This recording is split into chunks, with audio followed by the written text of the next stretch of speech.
இறைவா நீயே அனைத்தும். இறைவா நீ நன்றாக இருக்க வேண்டும். அன்புடன் புலத்திய மகரிஷி வாக்கு சித்தன் அருள் 1751. அன்புடன் ஈசனார் வாக்கு.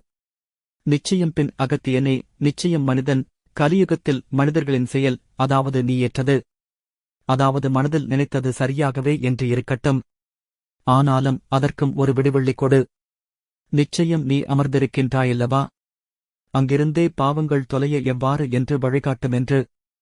கலியுகத்தில் மனிதர்களின் பாவங்கள் தொலைவதற்கு குருநாதர் செய்த கருணை மற்றும் தாமிரபரணி உருவாக வேண்டிய காரணம். அன்புடன் குருநாதர் மறுமொழி வாக்கு. ஈசனாரே, நிச்சயம் உருவாக்குகின்றேன். தாமிரபரணி என்று நிச்சயம். அது மட்டும் இல்லாமல் பின் நீயும், அதாவது பாவத்தை பின் அழைக்க வேரோடு அழைக்க பாப் நாசனாக கீழே இரு. போதுமானது என்று. அன்புடன் ஈசனார் வாக்கு. பின் நிச்சயம் பின் ஈசனாரும் அப்படியா?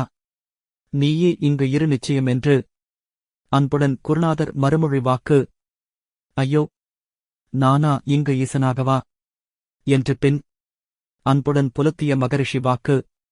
அதாவது பின் ஈசனாகவே நிச்சயம் பின் அகத்தியனும் லோபமுத்ராவும் நிச்சயம் அறிந்தும் கூட பாபநாசத்தில் நிச்சயம் இருந்து கொண்டு பாவங்களை நிச்சயம் நசுக்கிக் கொண்டு இருக்கின்றார்கள்.